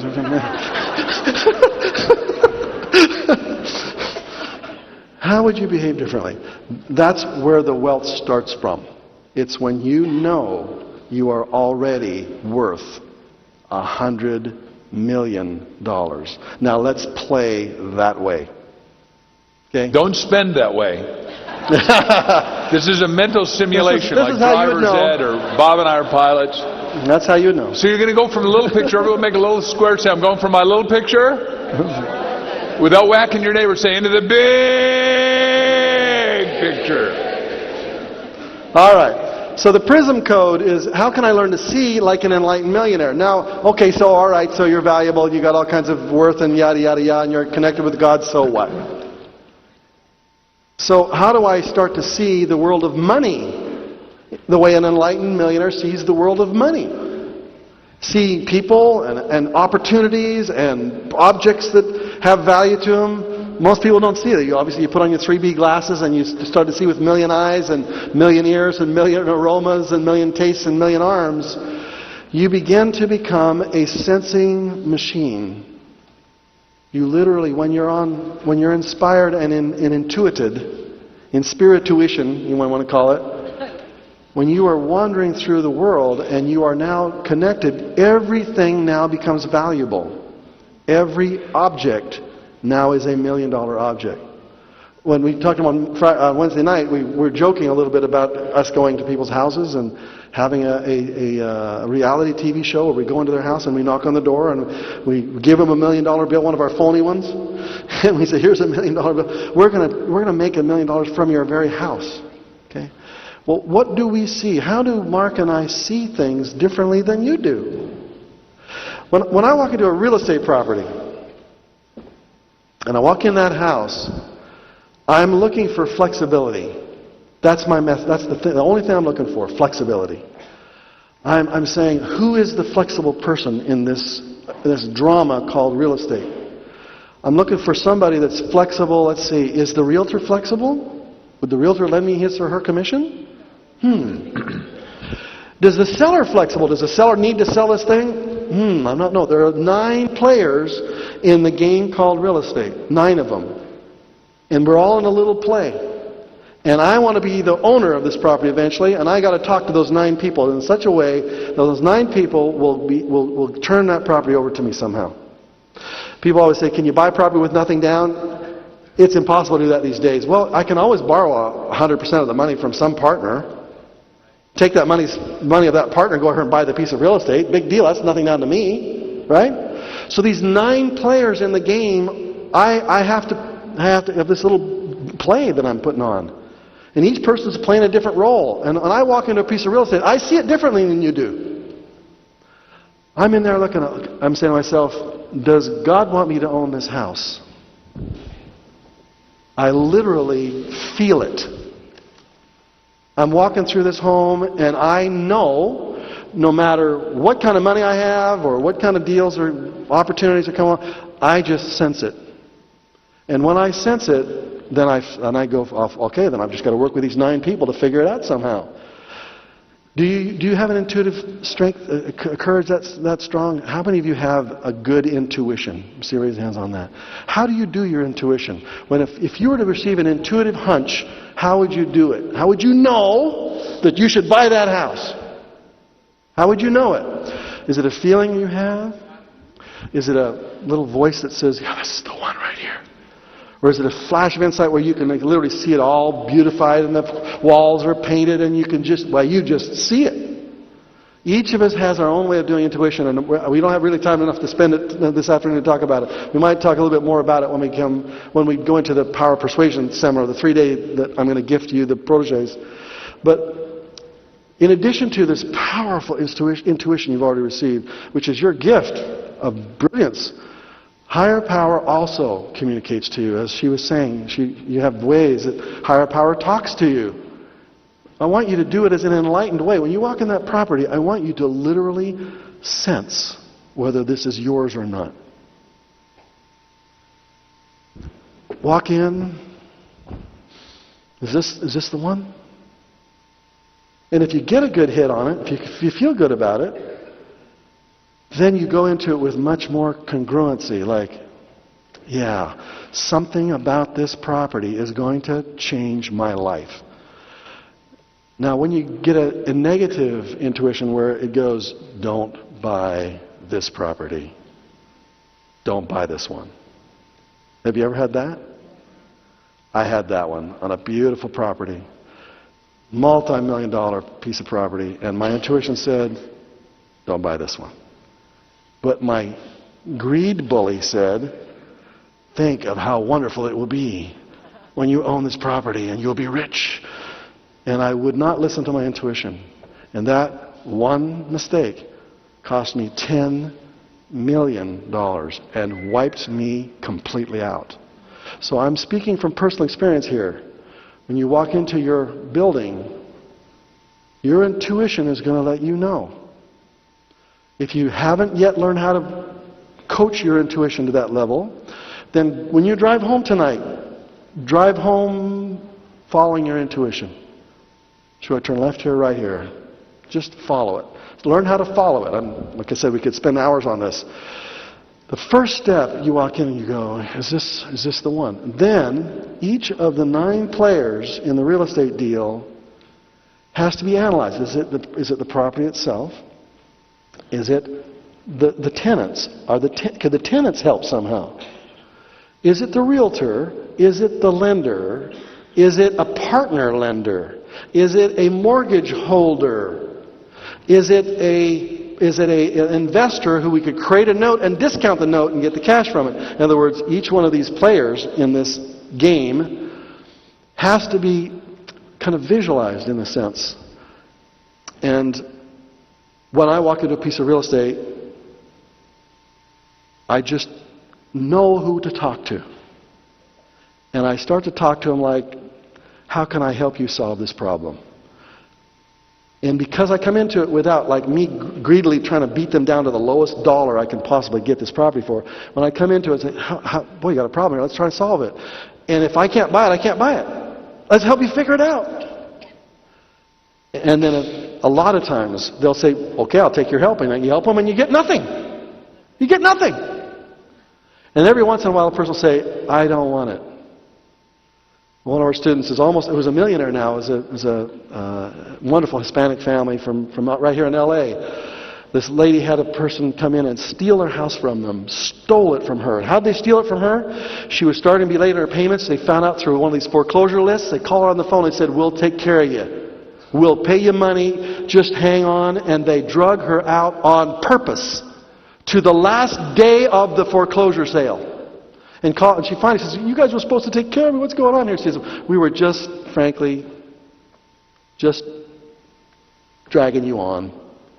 I don't know why they ever told her. They shouldn't have told her, frankly. But as soon as she called our Hispanic gentleman, who's a wonderful guy. He's going to New York with us. And he had come to her early on and said, can I help you? And she loved this kid. But he couldn't have she had already committed to sell to these other guys. And as soon as she found it, she went back through all the people who had called her. There must have been 50 people had talked to her about buying her house in foreclosure. This was 2 years ago. And who did she remember? The kid who had tried to help her. That was the person who stood out to her. It was the enlightened person, frankly. She called him on the phone. She says, I'm going in foreclosure tomorrow. And so he had 24 hours to raise about $50,000 in cash. And let me tell you, the hoops he went through to get it, you would be surprised. But he was there at the foreclosure sale with a cashier's check within 24 hours and bought that house. And you know why he bought it? Because she said, I'm going to lose it, I know. But if anybody in the world is going to get it, I want you to have it. And when I heard that story, just what you did, I go, oh yeah, that's what we're talking about. We're talking about an enlightened person, and what I believe is that higher power does get you the deals. The deals do fall in your lap. They just do. In a magical, incredible way. They really do, don't they? They just do. And it's crazy to talk about it. Now he said to her, let me help you get into a house. He made $160,000 on that house, by the way. $160,000 cashier check dollars. And he said, now, ma'am, she said, I'm out. I'm done, because he said, let's go find you a house. Let's take some of that money and let's put you into a house that you can afford. And he took the next step. He didn't have to. Took the next step. Now, you talk to that woman about this young guy, and she used a word that I want you to remember. She says, he was my angel. He was my angel. Does she love this kid even now? What I'm trying to teach you is that when you see real estate, you have to see it in a totally different way. You're not kind of trying to do a deal where you beat somebody down and get the lowest possible price so you can put it on the Millionaire Hall of Fame. I mean, that would be the worst story you could have, is you beat somebody down to the bottom so you could put some numbers on the Millionaire Hall of Fame. You walk into that home and you say, God, what do you want me to do in this house? Is there somebody who needs some help? Somebody was in that house praying for a solution. Are you the solution? Or are you the problem? You come into that house as the solution.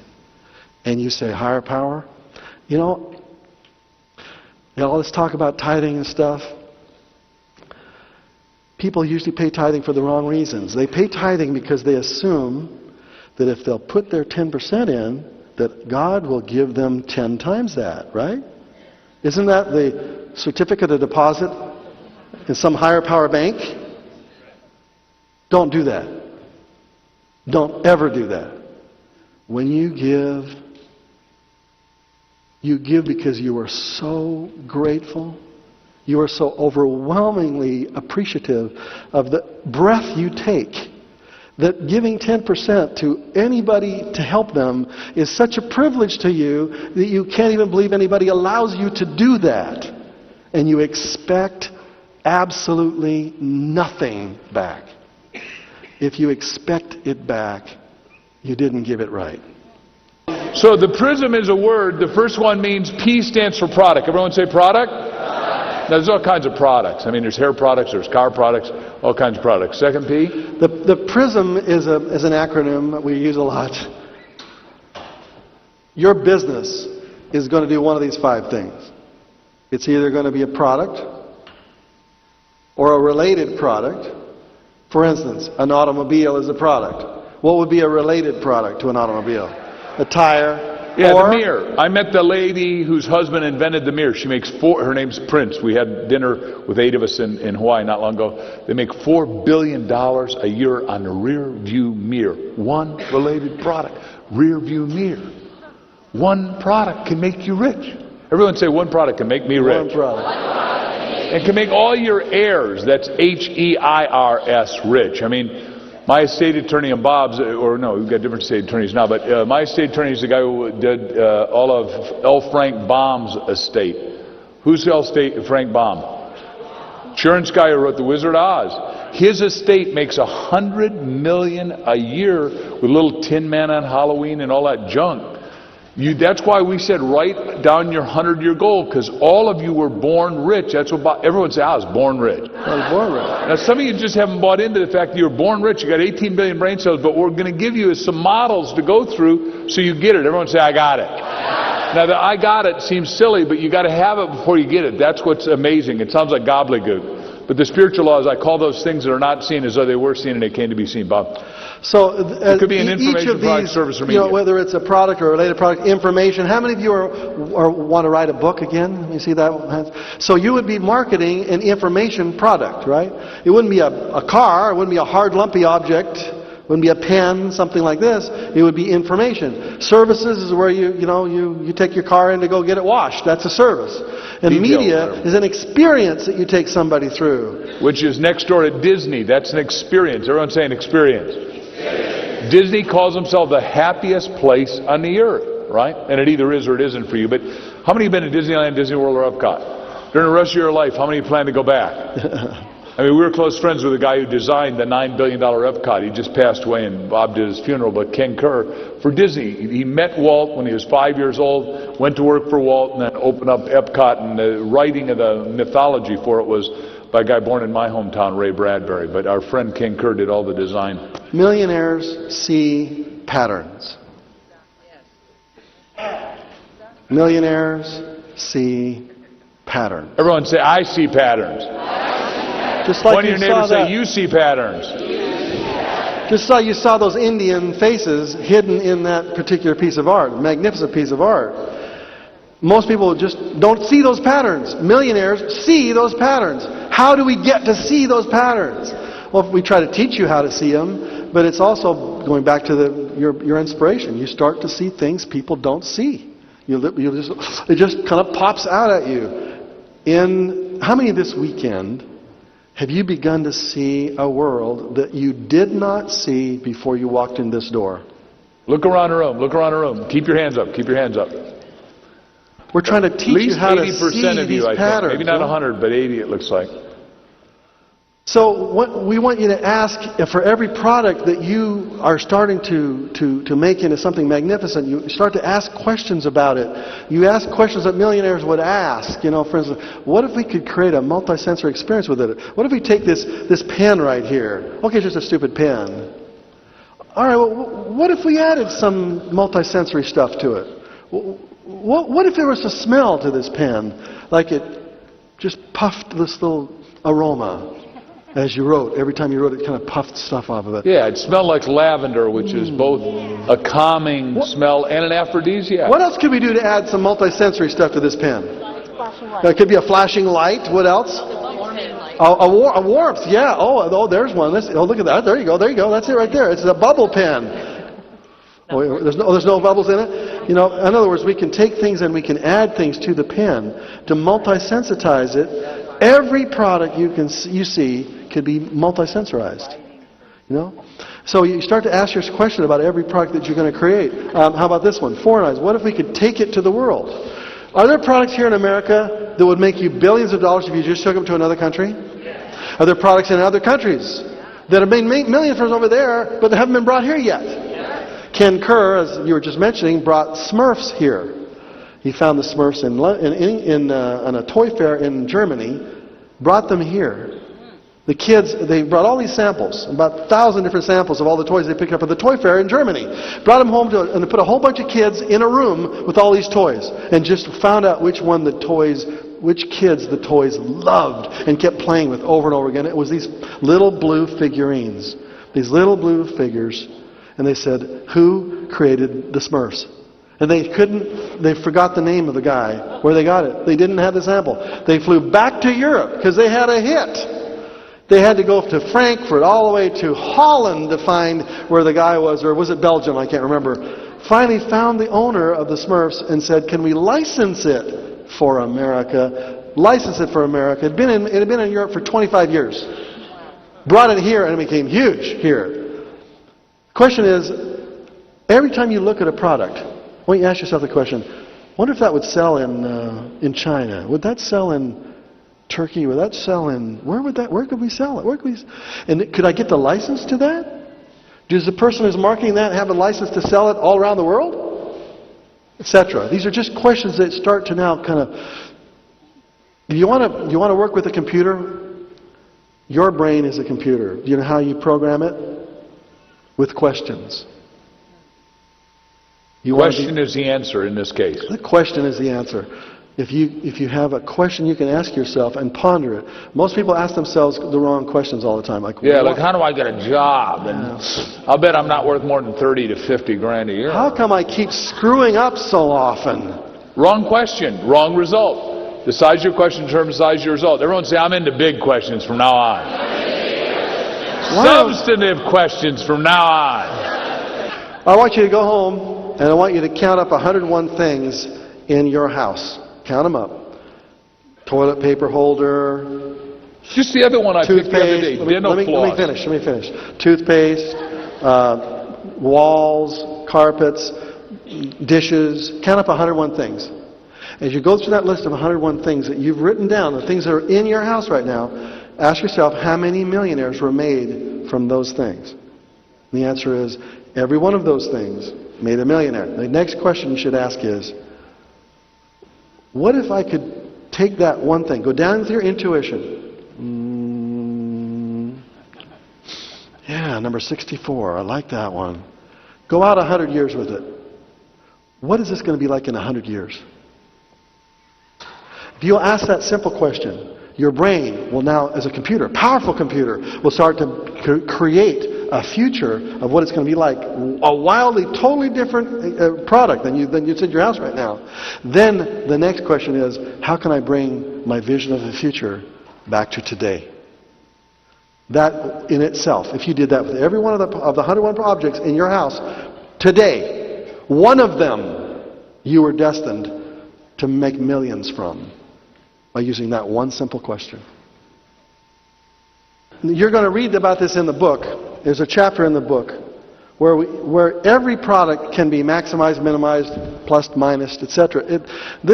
What Mark and I like to do is to take a big concept and to put it into one page. So you look at one page, you got the whole chapter. And these icons may not mean a lot to you now, but as you read through the chapter, you'll understand that the star at the top means to enlighten a product. And the question you'd ask is, how would higher power enlighten this product? How could we enlighten it? Well, the easiest way to enlighten it is to dedicate 10% of it to somebody who needs it. And that enlightens it instantly, just like that. The second thing I'd say is that, I'm a great fan of Dr. George Washington Carver, who is in 1864 watched his mother pulled into slavery. He bounces around orphanage to orphanage, but they teach him the blue-black speller, first black man to graduate with 3 doctorates in Iowa. Booker T says, look, you got to come down to Tuskegee to help our people. The boll weevil was eating the cotton, but it wasn't eating it because it was strong. It was eating it because it was weak. It's just like garbage doesn't create rats. It just feeds them in New York when we have garbage strikes. Point is, he says, okay, God, take your eyes through my heart and see what to do. And he said, grow legumes. And all of a sudden he says, well, what do legumes do? Well, soybeans and peanuts take sun and through photosynthesis put nitrogen back in the soil, make the soil strong again. He talks to all the black farmers who've taken over all the farms to grow peanuts. And he said, you have not been studying your entrepreneurship, because Say's law, John Baptiste Say, says an entrepreneur. Everyone say, I'm an entrepreneur? I'm an entrepreneur. Take something from a lower value. Everyone say lower value? And makes it into a higher value. Higher value. Higher value. Higher value. Higher value. Higher value. What Bob and I are trying to do is up your value, and what he did is he said, what I'll do is I'll go into meditation at 4 in the morning again, take God's eyes looking, and in 1 month he had 367 inventions for the peanut at a higher value, and now all the peanut became valuable. It was always valuable, but remember, we said it's hidden in plain sight. Everyone say hidden in plain sight? Hidden in plain sight. He came up with peanut oil, peanut milk, and the one we eat all the time is peanut. That is enlightened, because he said, and then, Henry Ford says, well, you got to work for me, and Thomas Edison said, you got to work for me. He said, no. I'm working for, my brothers and sisters down here, and I want to show everybody that they can think. And he turned them on. And if you haven't been down to Tuskegee, Alabama, you need to go down there sometime. But that's enlightened. So every product can be completely transformed. That's the point. Everything you see can be transformed. And this is a model where everything you see in your house can be plus, minus, minimized, maximized, enlightened, residualized, multiple streamed, A plus B. Well, Mark and I are A plus B. I was successful, he was successful, we added each other to each other, and we become less successful. But that was a joke. Your telephone has got a PDA in it, right? You take a PDA and you take a telephone, you add it together. Your telephone's got a camera in it. You take a camera and a telephone, you add them together, and you have another product. You A plus B it. When you add something to a product, can you millionize it? Tell me a product that was an ordinary nothing product, and somebody added one little thing to it and made $1 billion from it. Anyone, raise your hand. M3P? Post it. Post it. Sir. An ordinary tissue paper. Tissue paper had a fragrance to it. Give me some more. What? Pet rock? Pet rock? Pet rock? How about water? What is more expensive than a gallon of gasoline? Water! I mean, you could get it from a tap, for crying out loud. Just turn the tap! But no, I got to go buy it in a bottle because somebody put some vitamins in there, something like that. Or they took something out of it, they minused it, they made it pure. They brought it from the deepest part of the earth, sucked it right out of there, put it into an expensive bottle, and sell it more expensive than gas, right? That's what you do when you plus or you minus something. Now, our other friend that minused it, some of you that live in California, you go to Carl Karcher's, it's a hamburger place, and Carl Karcher's 87, was getting a little portly. He said, the carb thing's big. We'll do the first 2 years ago, no carb burger, took away the buns, kept the hamburger and the lettuce and the sesame seeds, wrapped it in paper, charged $1 extra. Everyone say $1 extra? He took away the buns, charged $1 extra, made $1 billion in his first month. Point to your temples, go, that's interesting. Everyone touch your heart, say, I can do this. I can do this. Touch your neighbor's shoulder, say, you can do this.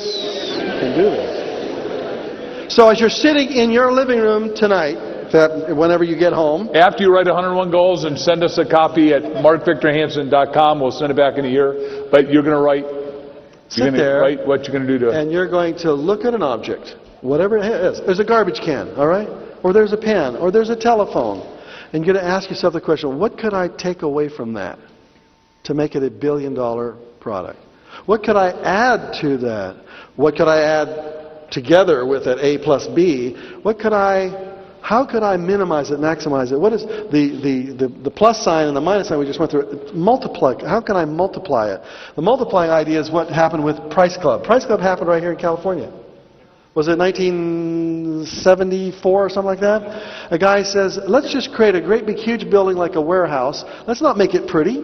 Let's make it as ugly as possible. Let's have these big carts that you have to feel like you're a construction worker to use.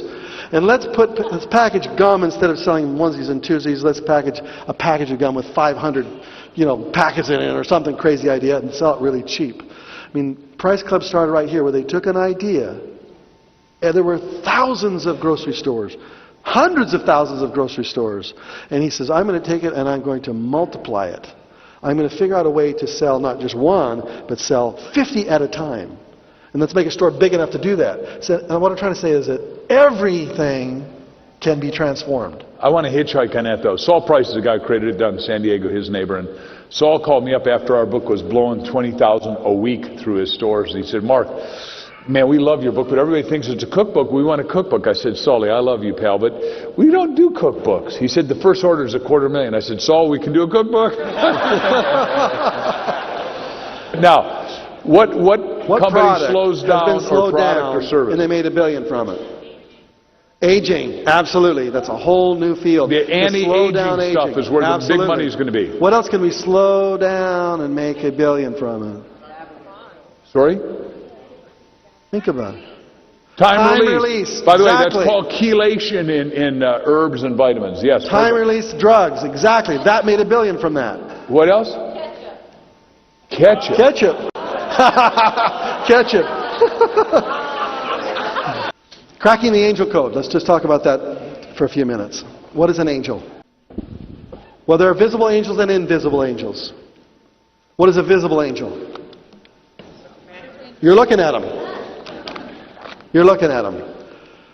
Each of you has a group of people that you meet with on a regular basis to become part of your team. Yes or yes? If you don't, you need to.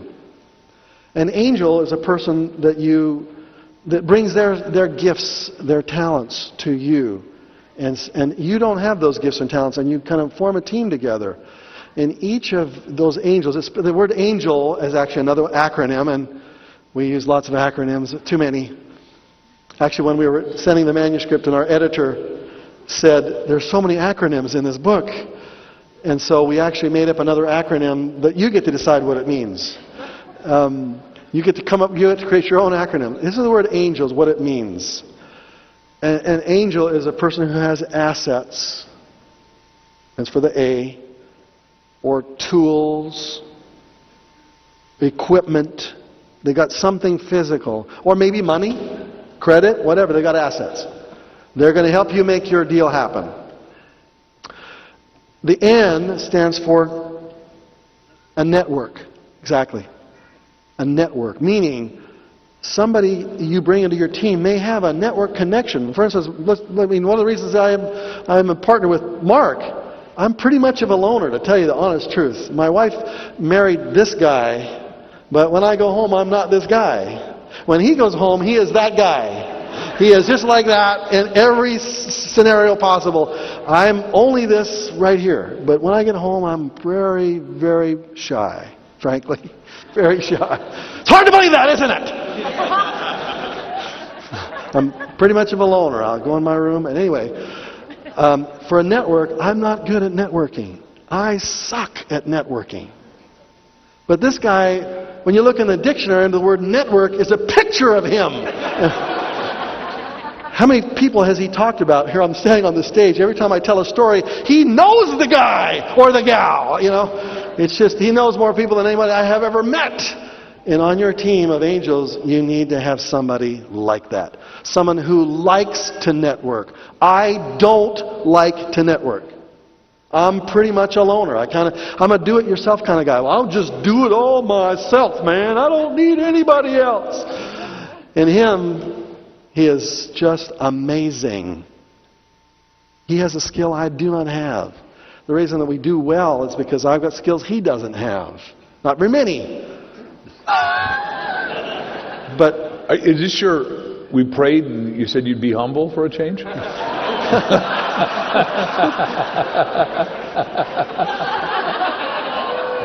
Everyone go, oh, Bobby. So you need somebody on your team who is a networker, who actually thrives to bring people into your team. The G in your angel spells, and when you see somebody, they have a genius about them. We all do have genius. But they have skills or talents. Something about them brings to the table some skill, some genius that you just can't find anywhere else. And so when you're looking at somebody, you really, the question you're asking is, what is your genius? What do you bring to the table that nobody else in the world could bring to the table? You need an angel like that. The E stands for their education or experience. Maybe they have an experience of if it's a fundraiser, raising funds for thousands of different churches. Well, you don't have that experience. Well, then I bring them into my team because of their experience. Because they know, bam, just like that, exactly who to talk to, what to say. They've done it 1,000 times before, but you haven't. So you bring somebody on your team who has. The L stands for the light. Meaning, and I'm glad to my daughter Ame, who was singing the song about light. On your team, does that person have light? Meaning, do they believe in higher power? Are they a giver? Do you want somebody on your team who's not a giver? Why would you allow that person to be on your team? If giving is so powerful, if higher power blesses people, you would want to find a giver to be on your team. You want to have an enlightened person. It also means somebody that believes in a higher power. Do they believe in a higher power? When you start talking about higher power, will they be offended? Will it make their skin crawl? It makes some people's skin crawl, and that's okay. They'll find out one of these days. You want to bring somebody on your team, when you say those kinds of words, they're going to go, yeah, let's pray. Like today, we're having breakfast over at the Coco's, whatever it is. Mark reaches out and grabs my hands and he says, let's pray. We never eat without praying. I always eat almost without praying. I mean, I just do it naturally. I just eat. He won't even start it. We have a meeting up there in the room. Grabs everybody's hands, let's pray. And this is the kind of person you want on your team, who just naturally flows that way. And I'm one that's learning it, frankly, and he's the guy who's teaching it. The S in angels is serendestiny. Serendestiny is a word that we've coined. The serendipity is the magical, incredible discovery process of serendipity. And the destiny part is having them stumble into somebody that they were destined to meet. Meaning, is a person on your team maybe going to stumble into somebody in a month from now? They have nothing to bring to the team. Nothing. But there's something about you goes, there's a reason you're supposed to be on our team. You don't really know that higher power is saying, this person doesn't have a lot of the skills you need, but I'm going to have them stumble into something that they are the only person who can stumble into it. Get them on your team. And when they stumble into what I'm going to have them stumble into, you'll know why they're supposed to be on your team. It's called serendestiny. It's the magical part. So when the word angels means bringing people on your team who have those kinds of resources, and then forming a team and working with that team to create some magical, incredible, powerful, multi-million-dollar ideas that'll come because you've attracted people like that, right? And once again, we can't spend a whole lot of time on this question, but how can I attract angels to help me? Well, you're going to attract visible angels who are going to be part of what we call your inner circle. And that's going to be surrounded by what we call your virtual team of people that are geniuses like Leonardo da Vinci or Thomas Edison. Have a group of people that become your kind of virtual mentors. We call that. That's a lot of time to talk about it. And then around you, we have what we call your winner circle, which is every single one of you knows 100 people, 100 successful people. Every single of the people you know knows 101 successful people, and every one of those people knows 101 successful people. Within 3 phone calls of your phone, you have access to 1 million people from the 101 people you know.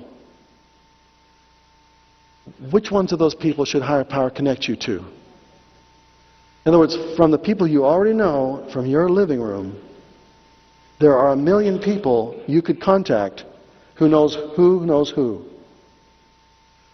Somebody on that outer circle probably has all the answers to every problem you have to bring your product to market and to market it for millions of people.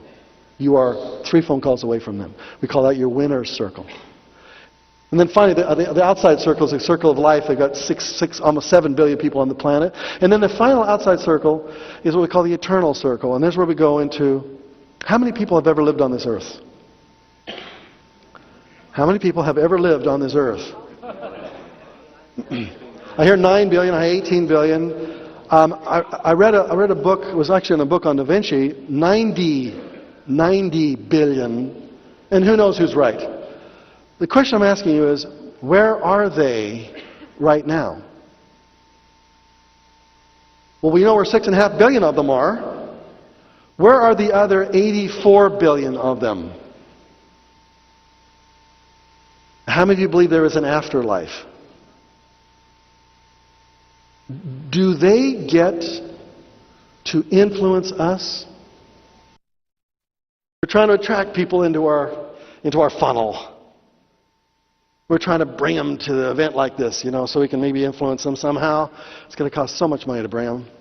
Do you know how it would be much more cheap? Much more less expensive? If you brought them.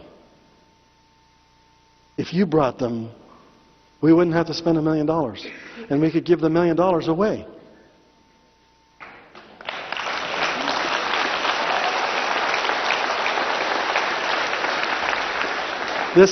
You crack this code, you will be rich. You don't crack this code, more than likely, you will be one of the 95% of the businesses that will fail in the next 5 years. Almost guarantee it. You crack this code. This is simple. This is it. Most businesses do not do this. When you bring somebody into your door as a customer, you love them. And you give them as much as you can give them. Why do you love them? Why do Mark and I love you? We don't need to love you. We got enough money in the bank. We don't need to love you. We're okay. Why do we love you? The reporters that come and interview this and see what goes on here, they don't get this. They don't understand. Why do we love you? Because you're our brothers and sisters. You are literally my brother and my sister. I want you to win because we're part of His business with a capital B. And we love you. You may think we are just saying that. No, we love you. Now, we're trying to crack His code. We haven't cracked it yet. We're trying to learn it. But if we treat you like stars, and I think we did a little bit of that last night, didn't we? Yeah. If we'll treat you like stars, you will feel like stars. You will see what we see. We see your value. You are so valuable to us, not because we want to make money from you, but because you're so valuable. You're so priceless. You have to treat you like stars. And if you learn how valuable you are and you get the feeling of, hey, I can have a little plaque here and a little bigger thing here and I can get that big one. If we treat you like stars, then you'll say, come on. You'll bring your friends back and you'll go, these guys treat us like stars. You got to see this. You can't believe this. You got to watch. They actually hug stuff from every once in a while. If we can get to them in the doggone lines of them, but they'll even hug us. If you'll treat your customer like a star, you'll never have to spend another dime in advertising. Bob, let me give you an example of that. We have a friend in Australia who's the highest paid dentist in the world. His name is Dr. Paddy Lund. A couple of years ago, he is ready to commit suicide. As you know, dentistry has the highest suicide rate in the world because they look in a little black hole that smells bad, looks bad, and most people that come in go, I hate you, and I hate dentistry, and it makes you feel real good about your profession after spending 28 years becoming a dentist. Patty went PADDY, went on a hiatus, and he meditated, cogitated, ruminated, and says what works and what doesn't work. He had 4,000 patients, a vast clinic, and he said, I don't like 3/4 of them. They don't resonate with me, I don't resonate with them. They're not stars for me, and I'm not stars for them. I'm extricating myself. He owned velour seats, and some of you have been in dentist chairs like that, and the guys would come in their oily pants from the mechanic shop and wreck his stuff, so he took those guys and put them with dentists that loved the oily secrets of cars. Not that they're good or bad, it's just they didn't resonate with Patty. And he says, from now on, when you come in here, you got to like, love, respect, and admire me, and I like, love, and respect, and admire you, and it's no longer Dr. Lund. It's from now on, you're going to call me Patty, and I'm going to call you by your first name, and the way it's going to work is that you get my home phone number, and his home calls went from 12 to 20 a week down to 1 to 2 a year, because now it's human being. You're no longer going to be a patient, that's who you work on. You're going to be a client, that's somebody you work with. And in my office, it does not say dentistry. It's going to have an apple, and it says by appointment only. And when you come in, there's no longer a glass thing there. Swear to God, you got an appointment with the big guy. It's going to be, we're going to have a director of wonderful outside that welcomes you into the practice. And when LaDon sits down with the director of wonderful, she says, what's the director of wonderful? My only job here is to make sure you have a wonderful experience at our dental practice. Everyone go, oh, it gets better. He has hot cinnamon buns rolling out with big fans 4 times a day, wafting out into the room, which they give to the patient. And if she likes them, they get to take them home. He has a $7,000 cappuccino machine, which his CPA said, couldn't you have gotten it wholesale? The guy missed the whole point of being a star. And he says, LaDon, to be my patient, you've got to find me 3 like-minded patients for one reason, so I'll be here when you need me next. He has a waiting list practice of people that want to be with him, because everybody loves him, and once a month he has a party, and everybody networks with everybody, and we're going to do that better. A lot of the foreign nationals in here said, we're from Germany and we didn't get to meet the other Germans. We're from Nigeria and we didn't meet the other Nigerians. We're from Japan.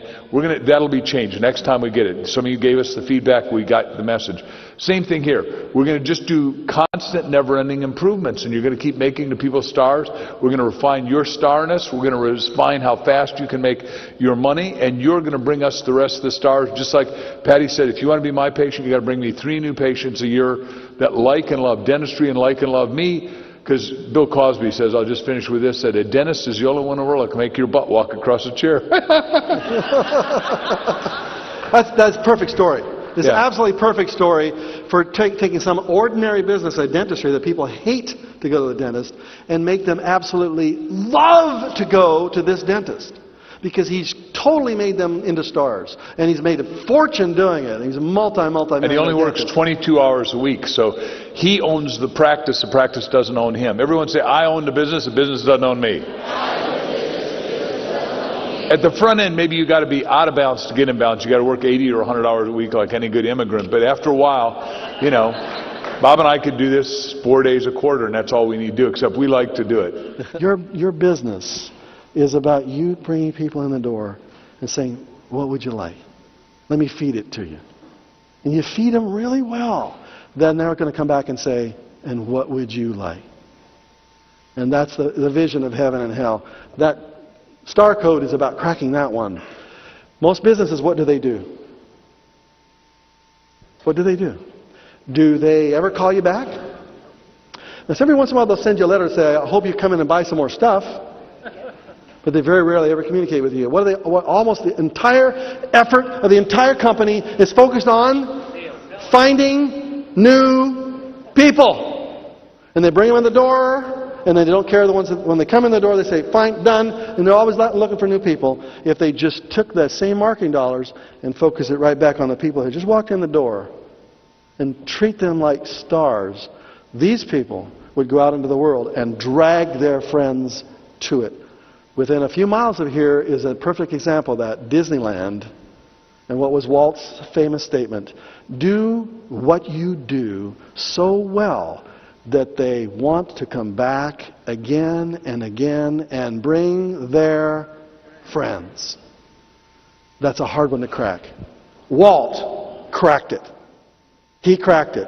We're trying to crack it with you. We challenge you to crack that code. And if you do, you will not fail. Not only will you not fail, you will be wealthy beyond your wildest imaginations. 100-folding